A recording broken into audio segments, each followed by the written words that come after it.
Hey everybody, we're here today with the solution to problem of the week number 9. And this one was a bit unusual, kind of out of the box for us. Got some really good solutions from participants on this one. Some things I'll definitely highlight in the discussion of the solution.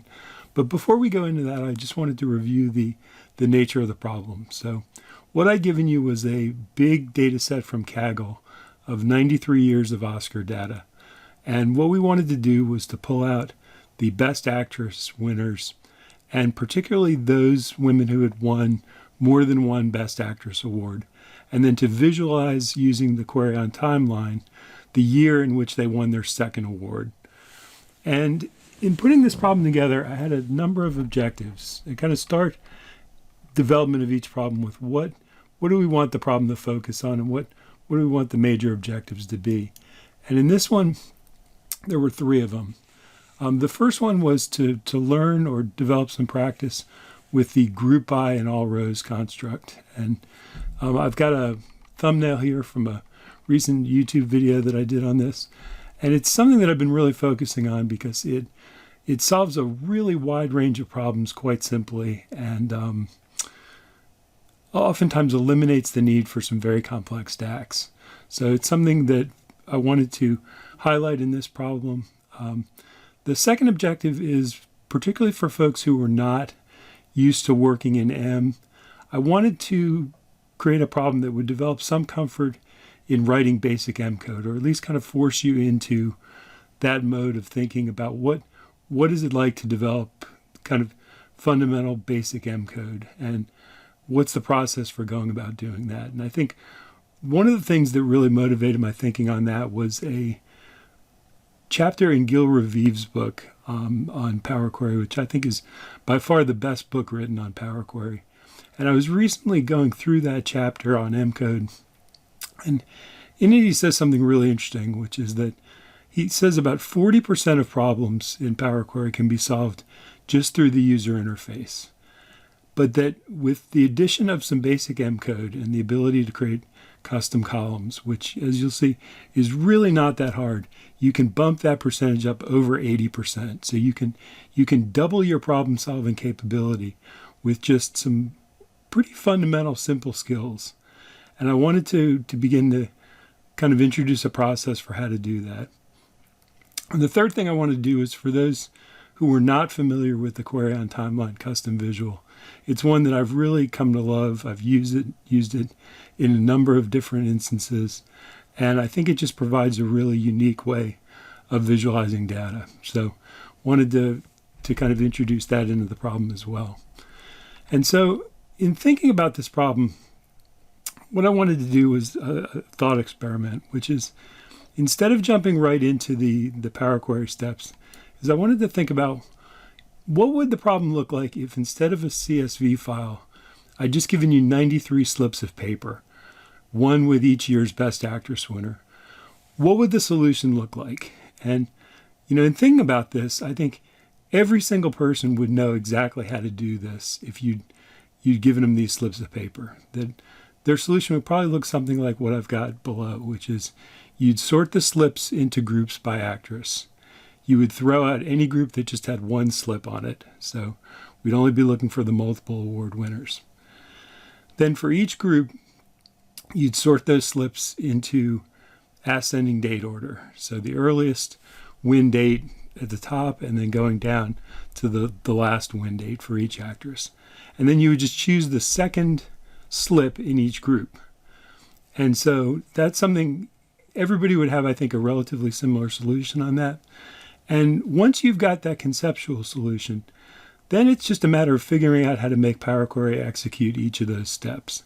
And so what I wanted to do today was just basically take this as a broad outline and then go through and say, for somebody who didn't know how to do this, how would they operationalize this sort of conceptual solution into something in Power Query?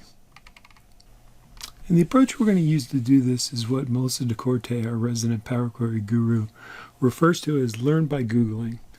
And before we jump into this, I want to refer you to a post in this thread by Tweinzapfel, one of the Enterprise DNA members, who provided a great solution on this one. And he talked about his lack of experience with M-code. And really what he did in his write-up on the solution was lay out exactly how he employed this learn by Googling approach. And he did a wonderful job writing it up. And I would really encourage those of you who are kind of in a similar situation to read through his write-up, because it captures exactly the nature of what I'm trying to cover here today. So if we go back, so the first thing we want to do is going back to our conceptual model, is we want to sort the slips into groups by actress and throw out any group with just one slip on it. So we want to do a count. And if we don't know how to do that, what we can do is go into Google and say, like, just try a term. And what I tried here is group and Power Query. And if we hit return, what we come up with is grouping or summarizing rows, Power Query, Microsoft documentation. So that sounds about right. So if we click into that, we'll see that it's a really good summary right here of group by, aggregate functions. It talks about here operations of sum, operations on more than one column, the all rows construct that we talked about in the YouTube video that I mentioned. Really everything you need to know about how to do this grouping. And if you were to search on Enterprise DNA, you would actually come up with the video that I showed earlier. So we've got a good foundation then from which to jump into Power Query and start operationalizing our solution. So if we do that, what I've done is in this Oscars table, I've just, for reasons of time, I've just gone through and pulled in the CSV file, filtered down to the Best Actress winners for each year. So we've got just the 93 rows of just name and the year of the film. And so what we want to do now is if we go into Power Query and go to that table, the first thing we want to do is we want to do this group by. And I always like to go advanced just because it just provides a little bit better interface, even if what we're doing is pretty straightforward. So what we want to do is group on name, and then as I talked about in the video, or as you will find in the Microsoft documentation, the first thing we want to do is have a column, let's call it all data. And this is just going to be our all rows. And this is just so that instead of returning just the aggregate, it's going to return the aggregation, but with all of the rows that we want still remaining intact. And then what we want here is a column called count, and that just we want to count rows. So we want to find the number of slips, if you will, in each pile. And so if we hit OK here, what we get, and we can click on this white space in the table, and we get, in most cases, just one slip. But then for the ones that have multiple counts, you'll see we get all the records. And so what we want to do here is we want to filter out the ones. So we're basically throwing out all those piles that just have one name in them. And we're now down to the 14 multiple award winners. And if we take and expand that, we can take out name, because we've already got name here, and just keep year of film. And we're now down to 30 rows, because all of these are going to have multiple wins. And we can actually even get rid of this count, because we've already thrown out the ones with just one. Okay, so now what we want to do is we want to go to the next phase of our conceptual model. And we look here. So for the remaining groups, we want to sort slips in each group by ascending date, and then choose the second occurring date within each group. And so this is really, sorting is easy. We can go back into Power Query, and we can take these and we can do a sort first by actress, and then we can sort here ascending by date. And it'll show you a 1 and a 2. And so if we look here, Frances McDormand, first in 96, then in 2017, 1970, 1973. So we're sorted well, but now what we want to do is we want to have like an index or a ranking that shows for each one numbered 1 and 2, 1 and 2, down here 1, 2, 3, and 4, and then be able to take the second one in each pile. And so now we're back to our learn by Googling approach. And what we want to do here is, instead of you can go into Google, but another place to go is to the Microsoft reference guide. And what I've done is I've created an external tool that I use all the time that just bounces you from Power BI into the Microsoft M reference guide. And the nice thing about this is it's got everything grouped by type of function. And it's also got a nice filter box here. And so I use this all the time in kind of that learn by Googling approach. And the real skill here is just knowing what to call things. You'll kind of come to an understanding over time that there are terms like nested tables or records or other things that are specific to Power Query that you can get to the right answer on the learn by Googling faster. But in this case, let's just say we want to try like rank. In that kind of internal ranking, we want to see what it says about rank. And if we type rank, nothing shows up here. So there are no functions of all the 800 Power Query functions. There are none that say rank. So let's try another term. Let's try index. And now we get 3. We get join algorithm left index, join algorithm right index, and then we get this one called Table.AddIndexColumn. And that sounds promising. So let's click on that. And we see the about here. Adds a column name, new column name to the table with explicit position values. That sounds like exactly what we want. And so when you go down here, it'll actually run through a number of examples that say, okay, we've got a table, and it's this table here. We're going to add a column called index. We're going to start the index at 10, and we're going to increment it by 5. Or in the one above, it basically just uses the default values. So the default values are, you name the table, you name the column that you want to add, and then the default values are it starts at 0 and increments by 1. So let's go into Power Query, and we've got our table sorted. Let's regroup it by actress. Go to Advanced,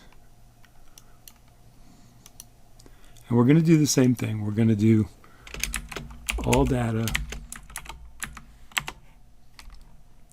and our all rows, and then we're just going to use that as our grouping for now. And what we get is we get the 14 winners grouped by table. And if we go in here, we can see that the table is sorted by date. So that's exactly what we want. And then here's kind of the big step, is we add column and we add a custom column. And we can just call this custom, since we're gonna filter it out later. But what we want it to do is that table add index column. And so if we just type table add index column, and then the IntelliSense right here, what this does is it actually goes through and it tells us in 4 screens kind of what the parameters are. So the first parameter is a table. The second column is a new column as text. And then the third and fourth columns are the initial value of the index and then the increment. So what we can do here is we can say, okay, the field that we want to add it on is all data. And we're going to call it, we'll just call it index. And we'll start our index at 1 and we'll increment it by 1. And that's all there is to it. Basically, you Google it, you find the pattern, You follow the pattern, and we get this perfect index here. And so when we can take and we can delete our all data here, since everything's picked up in the custom, and then we can just expand this out, taking out name because we've already got name here. And what we've got is that now that numbered index for each one, and then we can do what we did on count, which is filter out all the ones that aren't the second win. And there we go. There's our solution. Now there's a couple of other things we want to do here, which is all based on the implementation of the query on visual. So what we're going to want to do is we're going to want to do a merge and just add in the picture URL. So we'll merge queries, and we'll pull up that actresses table, and we'll merge on name, and we get 14 of 14 rows matching, which is good. And then here we'll just expand out, and we'll expand to the URL. And there's one other thing that comes with knowledge of the query on timeline, that query on works best when it's dealing with full dates rather than years. And so this is something that just comes with experimentation, but what we can do is we can take this and create a column from examples. And what we want to do here is just turn that into a date. So in this case, what it'll be is 1/1/1967, and it picks up the pattern for that on all of them. And so that's going to make the formatting better. That's something I wouldn't expect you to know right off the bat, but it comes with practice with query on. Okay, so we can just rename. Let's select OK. That goes in as a date value. We can delete this index because we don't need it anymore. So remove that, and we'll just call this year. Okay, and so there we go, close and apply. And that is our solution learned by Googling. So let's now take and jump into the visualization aspect of this. Okay, so now we're on to the visualization portion. And before I jump into the details of the visualization, I just wanted to show you an entry by Jose Bresson. And I thought this is just a great implementation of the visualization. It just shows what you can do with this query on timeline. So in addition to the timeline, what he did is overlaid a really nice graphic, really nice color theme, added some additional information in a table, actually decked out the Enterprise DNA logo with the film celluloid strip. I just thought really great job on this. So shout out to Jose. I wanted to highlight that. So if we go back into Power Query, for the visualization, as I mentioned, it's query on timeline. And one thing that's worth mentioning is Microsoft recently implemented some changes to the way they certify custom visuals. And as part of that certification, they tightened down on the use of external URL images. And so if you actually use the version of Query on Timeline that's on the app source, it's version 1.05, you're not going to be able to pull in these URL images. And so the folks at Query On were great when I found that out, and they actually compiled for us a separate version 1.04, which you'll find in this file I embedded for you. And what that does is that still allows you to use the URL image visuals. So really wanted to shout out the folks at Query On. Wonderful support they provided on this. And so you now have the option of using this 1.04 and keeping the URL images, or they have on their site a way to embed binary 64 images directly into the PBIX file. But for this case, I just kept the URL images. So want to just walk through briefly how to pull this together. So a couple of things we have to do before we start is we mentioned kind of changing that year into a date field. So we need to connect that to our data model. And let's just change this from one to one to a one to many, and single direction on the cross filter, and active relationship. And the second thing we need to do is for that aforementioned image URL field, we need to make sure up here that in the data category it's showing not as uncategorized but as image URL. And so all we do here now, we've got everything prepped nicely, is we drop the name in here, the date into our date time field, and the optional image, we use our URL field. And then the rest of it becomes really straightforward cleanup in the format options. And I'm not going to walk through everything here. I'll just post my file and you can see the main ones. But there are a few that I wanted to highlight as we go through here. For annotation labels, we want to keep annotation labels, and then for format we just want to use year instead of that long date. And if we go to x-axis, we want to use the date on the x-axis, which will just be our year, and we can change the font and colors.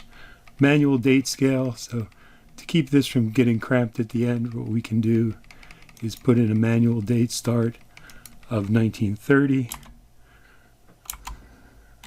and that'll just give us some room at the end here. And the manual date end, I think we do 2021. Yeah, that'll give us some space on the other side as well. So given how long this video has run already, I think what I'll do is I'll just, for those of you who want to finish looking at the formatting options, I'll just post my file in the forum, and a link to that in the YouTube, and you can go through and work through kind of any of the remaining format options that you might have had questions about. And if you still have questions, you can always just post in the forum or in the YouTube comment, and I'll be happy to address that. So I hope you found that useful. As I say, kind of going back to the objectives, what I really wanted to bring out of this was, again, the kind of the power of the group by in all rows, and particularly begin to demystify the M code. Hopefully get you excited about adding M code to your repertoire if it's something you haven't been doing. And just show you that there's really kind of a pretty fundamental basic pattern you can follow for putting together a lot of M code without needing to know really much more than just kind of how to set up a conceptual model and then implement the learn by Googling.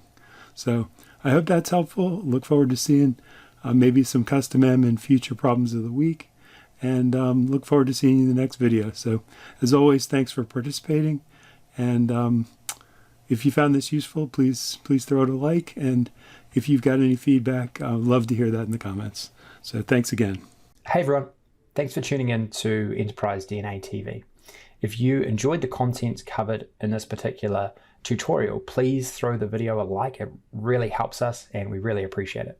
Also, don't forget to subscribe to the Enterprise DNA TV channel. We have a huge amount of content coming out all the time from myself and a range of content creators, all dedicated to improving the way that you use Power BI and the Power Platform. Lastly, check out Enterprise DNA's website. Plenty of resources and further learning that you can access very easily. All the best. Take care.